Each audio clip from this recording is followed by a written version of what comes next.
today I'm with Professor Hendry McGee.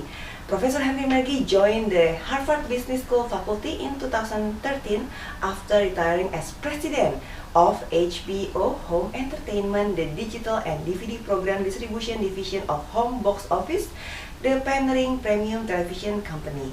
How are you, Professor? Great, thanks so much. It's good to talk with you today. Thank you so much. So your CV is very long, and you are really making the HBO successful.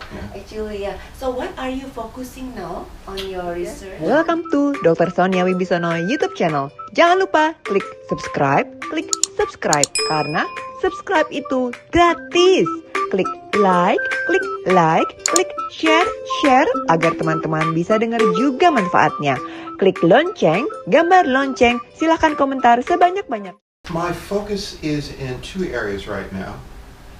One is I teach drawing on my own experience at HBO, which by the way I joined immediately after graduating from Harvard Business School in 1979. Wow, I was born there. But I have a course that's focused on the Hollywood film and television business. And the reason that we study it here is not only because it's a business that is tremendously important in terms of generating billions of dollars, but it's also a business that has important cultural resonance globally. So if you think about no matter where you are in the world, whether it's London or Los Angeles or Tokyo or any place in between, if you're a newspaper editor or head of a news program, on Monday morning there are only two stories everyone wants to know. What were the weekend's sports scores and what was the weekend's box office? Oh, yes. And so this course is designed to introduce students to that industry and sort of understand how does an industry with that sort of cultural impact operate. And so the premise of the course is that that industry is being transformed by two big forces. One is digitalization, which has changed how we can distribute films and how films can be made. It sort of affected every part of the filmmaking process. And also globalization, because that digitalization has allowed globalization, and it's probably no better indicator of globalization than if you look at the Academy Awards will be handed out on Sunday, and although the body that votes for them are the Hollywood community, as they scanned the year's releases, they felt that worthy of nomination for the Best Picture of the Year was a film from South Korea, Parasite, and a film from London, 1917. So it's a very, very global business. And so we sort of, in that course, we study that, and I'm doing a lot of writing and research in that in that area. So that's one area of focus. The other area of focus I have, excuse me, is on the management of cultural institutions, which again have this dual role. They're important for shaping the quality of our lives and how we think, but they also can be important economic engines. So when you think about the impact that a new theater or opera house has on the development around the restaurants, the hotel rooms, the economic development around a neighborhood. And so this course again sort of introduces the students to the challenges, both the strategy of those organizations and the challenges they face. So much of my work is in those two fields right now. Wow, so movies industry are very interesting. What is your best strategy to be successful in that area, entertainment industry? I think that although to be successful, I think you have to realize that films and television shows, the most successful are those that not only entertain but also educate and strive to have an impact on the way people think, the way people think. Yes. And again, just talking about the two films I was mentioning earlier, Parasite is such a strong film because it not only it's well, it's many different genres, but it's meant both to entertain, but also is a real examination of the differences in classes and how they interact. Similarly, if you look at 1917, on one level, it's the story of a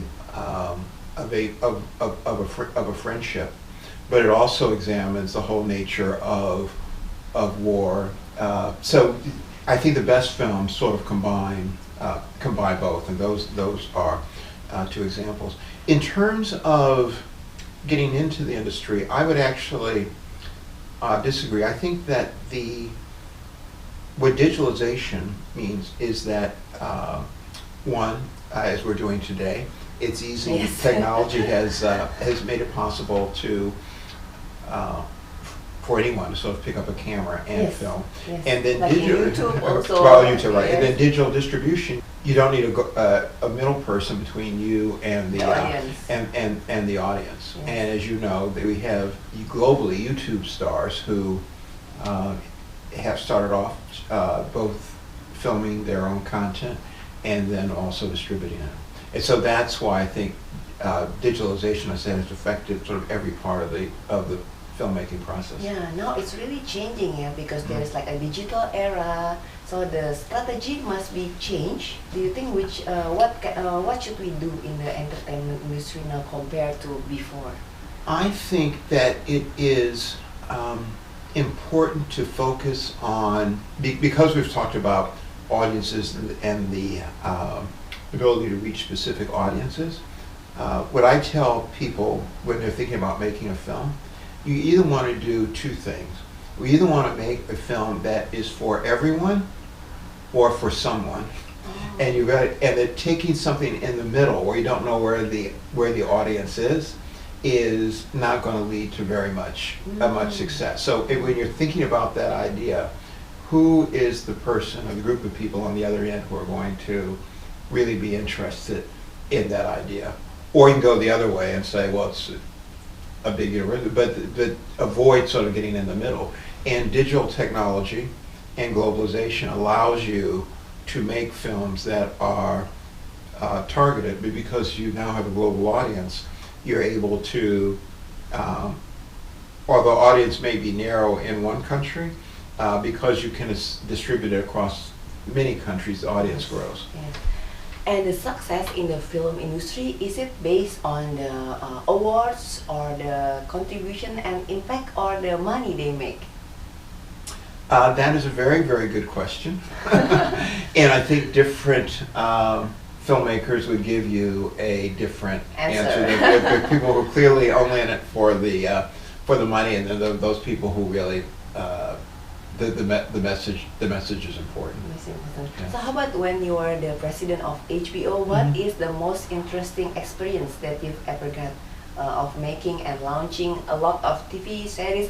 I love the one that Sex and the City. I love it the most, yeah, because right. girls really like it, yeah. Right. Well, that was a breakthrough at the time because it was a very, very strong women's empowerment tale. And obviously there were a couple of characters who were obsessed with men and Mr. Big and so on. But it clearly was for women making it on their own, either as a lawyer or as writers and so on. And they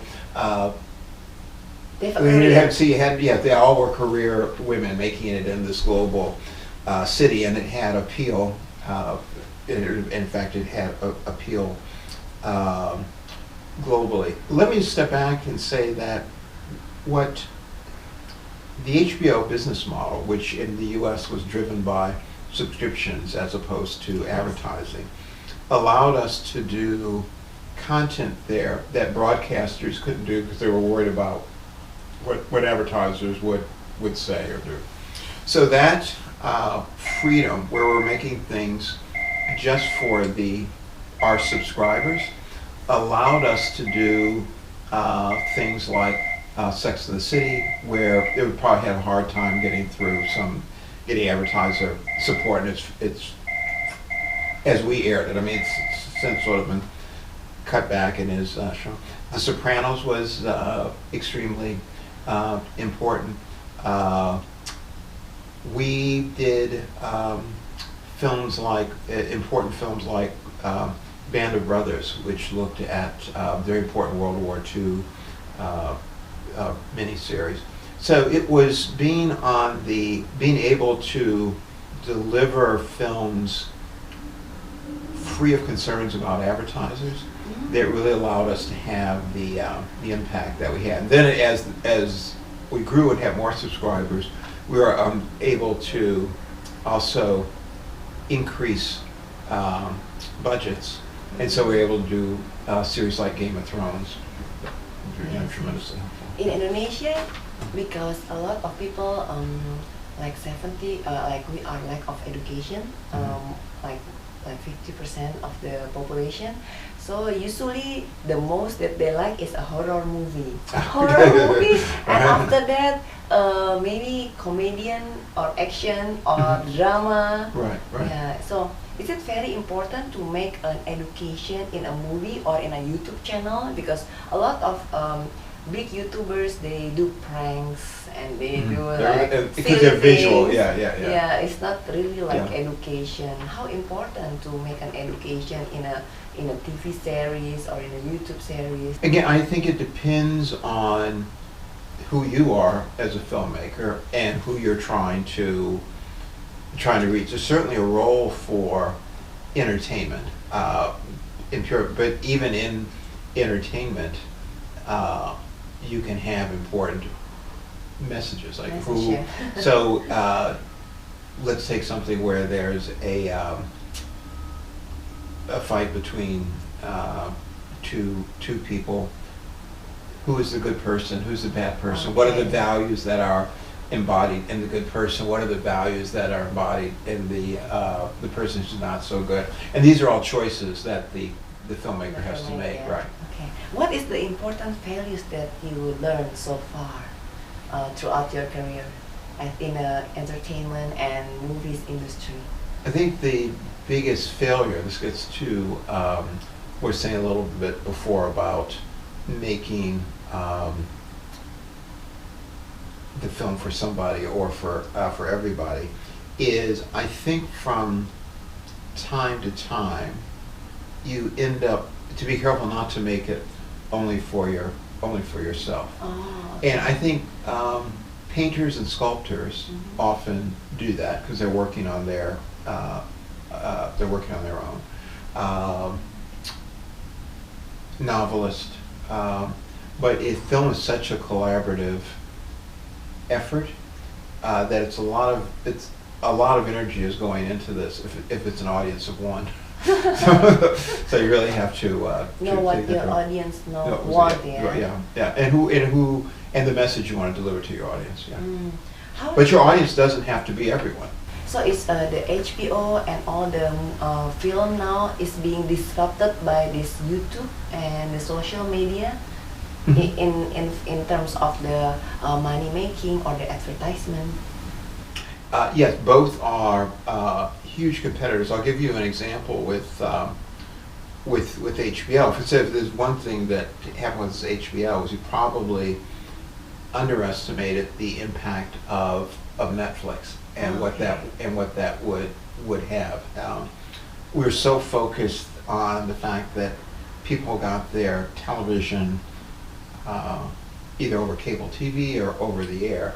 The idea that you could have purely an internet-based service is something that we should have focused on much earlier. So we missed that. So they're all competitors, and the biggest competitors of all right now are the Silicon Valley-based companies like Netflix, Apple, Amazon, of course, is up in Seattle, but Hollywood, the line between tech companies and traditional Hollywood companies is growing ever thinner. And in fact, recently, the parent company of HBO was bought by a very large American telephone company, AT&T. And so they are going to launch a new, there's an HBO digital service now, but they're going to be launching a brand new digital service later this month. Yeah, but later this year. Oh, okay. So it will be competitor to the Netflix. Netflix, right? Exactly. Yeah. Oh, okay. So it's internet based. Yes, right. Okay. So what is the best way to be successful in a like a filmmaker or movie maker? What is the best way? Is it can be shortcut, or it has to be learned in a really precise way to go to a film school, or you can just invest in a good production? Yeah, I guess there are different ways in terms of, we say, because again, film is a very collaborative effort, and there are many different jobs along the way. Yeah, I would say that and it is an art, so it's important to sort of hone your craft. So whether you're going to be the best cinematographer or the best sound person, I don't think you necessarily have to go to school for that, although that would be good. But working on films, you can start off as someone's assistant and work your way up. There are actors we know who have been on the set so long that they can move from being an actor to a director. Yes, yes. A recent case of that would be with Bradley Cooper, who with A Song Is Born, where he was an actor, they directed it. Yes, Yeah, yes. yeah. And if anybody want to invest in media industry, which is the best now to invest in? Is it in the YouTube channel, or in the like the Netflix, or like the one in HBO, or like making a film, making a movie? That's tough to give investment advice, particularly in the abstract, right? Because you have to look at each particular each particular investment, because there are many ways to go, right? You could buy if you bought shares in a company like Netflix 10 years ago, you'd be very wealthy, right? Right. And so that's one way to do it. Another way would be to back an independent filmmaker. And then you also talked about YouTube influencers for the sponsorship and so on. Some of them do quite nicely. So it's difficult to answer that in the abstract, but because of digital technology and the globalization, there are many paths to profitability now. Okay, and what is your last advice for anybody who wants to do a startup or wants to go in the movie and the entertainment industry? My advice is to go back to your question. Are you getting into it because you want the money, or because you have a mission, and that will sort of shape how you think about the project you get involved with. And then I would also say that although it looks easy, it's harder than it is, and don't minimize the need to really hone your craft, whether that's directing, writing, or acting. Okay, thank you so much, Thank you. Professor, for your It's a time. pleasure. I really enjoyed it. Thank Great, you so thank much. you. Hopefully, will be effective and really useful for all the audience.